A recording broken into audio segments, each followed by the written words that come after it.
الحمد لله وحده والصلاة والسلام على من لا نبي بعده وبعد. محترم سامعین کرام، اللہ رب العزت نے انسان کو وہ باتیں سکھائی ہیں جن سے انسان نابلد تھا. وعلم الانسان ما لم يعلم، انسان جو کچھ نہیں جانتا تھا اللہ تبارک و تعالی نے اسے وہ باتیں سکھائی ہیں. اس کے لیے اللہ تبارک و تعالی نے شریعت بنائی اور حلال و حرام کا علم دیا، عقل و فہم کے دروازے کھولے اور قوت فکر و عمل دیا. یہی وجہ ہے کہ دنیا کے تمام شعبوں میں ترقی کے مختلف دور آتے رہتے ہیں. خاص طور سے یکے بعد دیگرے جدید صنعتی انقلابات نے دنیا کو حیران کر رکھا ہے. خاص طور سے موجودہ دور ایک ایسا دور ہے کہ اس دور میں ہم یہ نہیں کہہ سکتے کہ جو آج موجود ہے کل کو وہ چیز بے عین ہی اسی صورت میں موجود رہے گی. ہر انقلاب کے بعد ہی ایک ایسا انقلاب ابھر جاتا ہے جو پہلے سے ہٹ کر ہوتا ہے. ٹیکنالوجی کی یہ آسیب زدہ دنیا عجیب دنیا ہے. اس دنیا میں ابھرتے انقلاب میں سے ایک انقلاب مصنوعی ذہانت ہے جسے آرٹیفیشل انٹیلیجنس کہا جاتا ہے، اختصار کے ساتھ AI کہا جاتا ہے. ایک ایسا سسٹم ہے جو کمپیوٹر سائنس اور مشینیات کے میدان میں انسانی ذہانت کے اصولوں کو نقل کرتی ہے. یہ ٹیکنالوجی مشینوں کو ایسی صلاحیت فراہم کرتی ہے کہ وہ انسانوں کی مانند سوچ سکیں، مسائل کا حل نکال سکیں اور کوئی فیصلہ کر سکیں.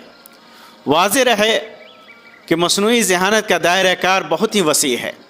زندگی کے متعدد شعبوں میں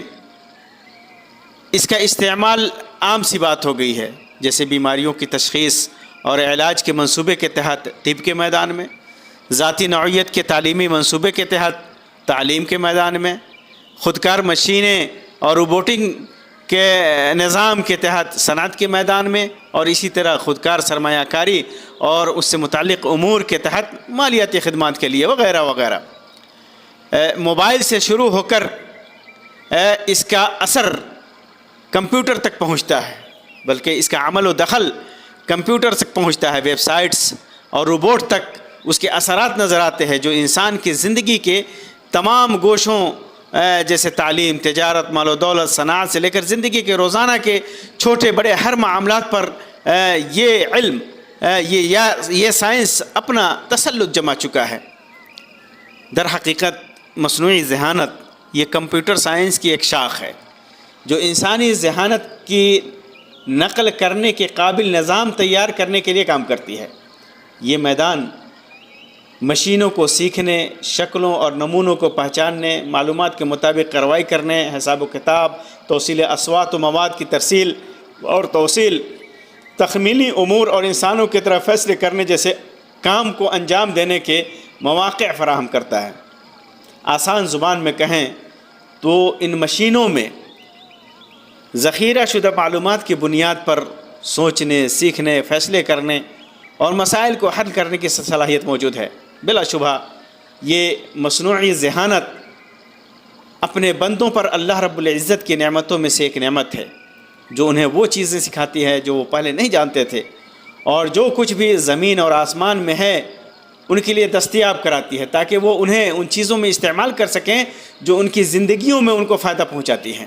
اور انہیں اپنے رب اور خالق سے قریب کرتی ہیں. اللہ تعالیٰ فرماتا ہے وَسَخَّرَ لَكُم مَّا فِي السَّمَاوَاتِ وَمَا فِي الْأَرْضِ جَمِيعًا مِّنْهُ، اور آسمان اور زمین کی ہر چیز کو بھی اس نے اپنی طرف سے تمہارے لیے تابع کر دیا ہے. تابع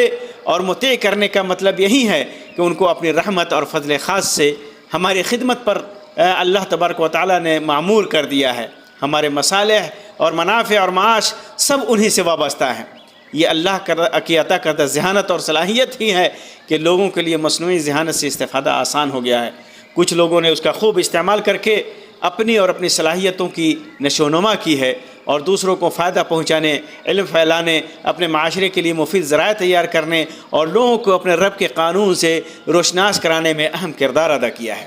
لیکن اس کے عظیم اور بسا اوقات یقینی فوائد کے باوجود سماج کے ہر شعبہ پر اس کے منفی اثرات اور بسا اوقات غیر معمولی خطرات اپنی جگہ پر موجود ہیں. ہمیں اس ترقی کی خطرناکی کو بھی سمجھنا چاہیے اور اس پر غور کرنا چاہیے. اگر اس کا غلط استعمال کیا جاتا ہے یا اسے قانونی کنٹرول کے بغیر چھوڑ دیا جاتا ہے تو ہمیں حتی الامکان اسے روکنا چاہیے اور اس کے تئیں خود کو بیدار رکھنا چاہیے. مصنوعی ذہانت دیگر جدید آلات کی طرح ایک دودھاری تلوار ہے. اگر اسے بھلائی، ترقی، تعمیر اور علم کے لیے استعمال کیا جائے تو انسانیت پر بہت بڑی نعمت اور احسان ہوگا، اور اگر اسے برائی، تکبر اور تباہی کے لیے استعمال کیا جائے تو یہ ان کے لیے لعنت، آفت اور آزمائش ہوگی. محترم بھائیوں، مومن وہ ہیں جن کی آنکھیں دنیا کی زینت سے اندھی نہیں ہوتی، کیونکہ وہ سمجھتے ہیں کہ یہ سب کچھ قادر مطلق کے ہاتھوں میں ہے، سب اس کے اختیارات میں ہے. وہ فرماتا ہے للہ ملک السماوات والارض وما فیہن وہو علی کل شیء قدیر. اللہ ہی کی سلطنت آسمانوں اور زمین کے اندر ہے اور ان چیزوں کی جو ان میں موجود ہیں، اور وہ ہر شے پر پوری قدرت رکھتا ہے. اور اس لیے بھی کہ اللہ کی کاریگری میں اس کی قدرت کے مظاہر ہیں، اور بنو نوع انسان کو جو روئے زمین پر خلافت عطا کی ہے اور اس کے اسباب اور ذرائع ان کے استعمال کا صحیح استعمال کا صحیح راہ متعین کرنا ان کے اوپر واجب ہے، جس سے قوم اور معاشرہ اور ملک و ملت کا بھلا ہو سکے. محترم بھائیوں، چنانچہ اس کی طرف سے دی گئی نعمتوں سے پہلو تہی یا اس کے اندر غیر مناسب تصرفات سے بچنا ہمارے لیے ضروری ہے. جب ہم مصنوعی ذہانت کے سلبی پہلو کو دیکھتے ہیں تو اس کے غلط اثرات کے تجربات بھی ہوئے ہیں. بہت سارے لوگوں نے ان کا غلط استعمال کیا ہے، بلکہ خوب غلط استعمال کیا ہے، اور ان طریقوں سے کیا ہے جو شدت اور اثر میں عام غلط رویوں سے ہٹ کر ہے. یہاں تک کہ بہت سارے لوگوں نے اس مصنوعی ذہانت کا فائدہ اٹھا کر اس کے ذریعے مسلمانوں کو غیر مستحکم کرنے کی کوشش کی ہے، اور اس عظیم دین کی سچائی اور خالق دو جہاں کے بارے میں شکوک و شبہات کا اظہار کر کے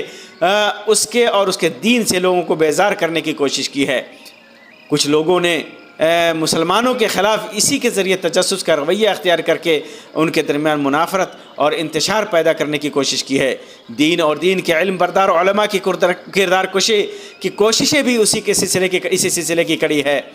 وہ اچھی طرح جانتے ہیں کہ علماء کی شان اور ان کے مقام کو کمزور کر دیا جائے تو مسلمانوں کا ایک بڑا طبقہ ان کے دام فریب میں تو آ ہی جائے گا، ساتھ ساتھ جن غیر مسلموں کی دلچسپی اسلامی امور میں ہے وہ اس سے دور ہوں گے. اسی طرح مسلمان حکمرانوں کے تئیں غلط اور نامناسب نظریات پیش کر کے امت کو اتحاد سے، اتفاق سے، اجتماعیت سے روکا جا سکتا ہے، جس کے منفی اور دور رس اثرات سے ہر صاحب عقل واقف ہے. محترم بھائیوں، مصنوعی ذہانت کے انقلاب اور اس کے بڑھتے رسوخ و اثرات پر اگر غور کریں تو عام انسانی اعمال پر اس کے بہت گہرے اور نامناسب اثرات مرتب ہوں گے. اس لیے کہ جو انسانی افکار و اعمال میں اس کا اثر بڑھتا جائے گا، انسانی اعمال پر اس کا تسلط ہوتے ہوتے آدمی کو ناکارہ اور بے روزگار بناتا جائے گا.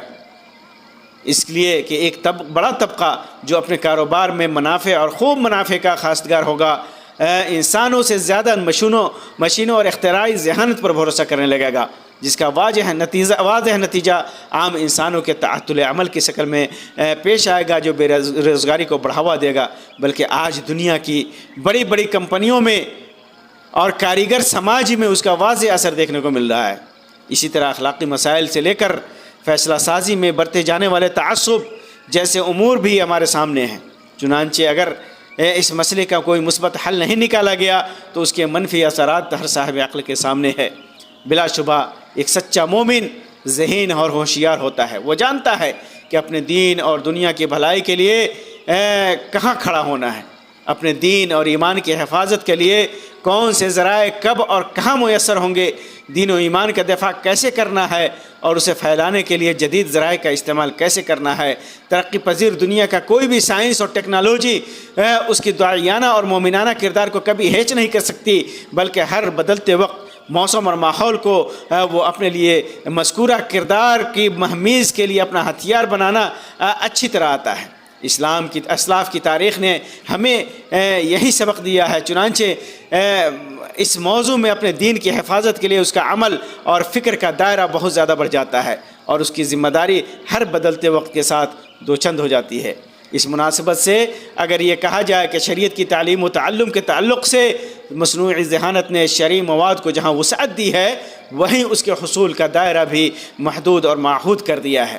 اس انقلابی اور اختراعی دماغ اور سسٹم کے اندر شریعت سے متعلق مضامین اور ڈیٹا کی شکل میں ہر طرح کے رطب و یابس فیڈ کر دیا گیا ہے، چنانچہ وہ استفسار کے وقت اسکرین پر ان ساری معلومات کو ڈسپلے کر دیتا ہے، جس کی وجہ سے ایک مبتدی حیث و بیس کا شکار ہو جاتا ہے کہ کن معلومات کو اخذ کیا جائے، اور پھر بسا اوقات اسلاف کے طریقے سے منحرف اور عقائد و افکار سے اپنے پیاسے فکر کو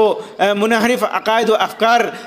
سے اپنے پیاسے فکر کو سیراب کرنے کی کوشش کرنے لگتا ہے۔ ٹھیک اسی طرح جیسے بعض تحریکی افکار یا خود خیش مفکرین کی کتابوں کے مطالعہ کے وقت حاصل ہوتا ہے، جو دین و تحریک اور حاکمیت کے نام پر نوجوان ذہنوں میں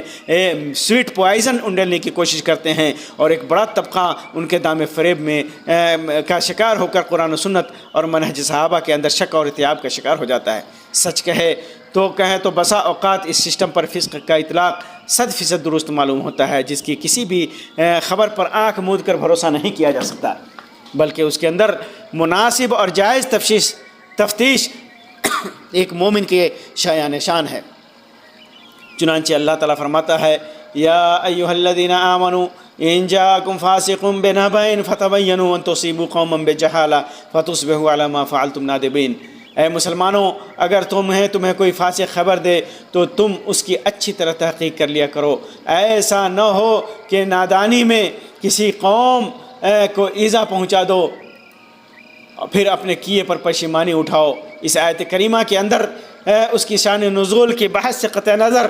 ایک نہایت ہی اہم اصول بیان فرمایا گیا ہے، جس کی انفرادی اور اجتماعی دونوں سطحوں پر نہایت اہمیت ہے۔ ہر فرد، جماعت، معاشرہ، طبقہ اور حکومت کی یہ ذمہ داری بنتی ہے کہ اس کے پاس جو بھی خبر یا اطلاع آئے، بالخصوص بدکردار، فاسق اور مفسد قسم کے لوگوں کی طرف سے، یا پھر جن کے افکار متعفن یا صحیح اور غلط کے درمیان مخلوط ہوں، تو پہلے اس کی تحقیق کی جائے تاکہ غلط فہمی میں کسی بھی طرح کے اقدام سے بچا جا سکے جس کا منفی اثر یا برا نتیجہ دین و ایمان، اخلاق و افکار اور ملک و ملت پر پڑتا ہو۔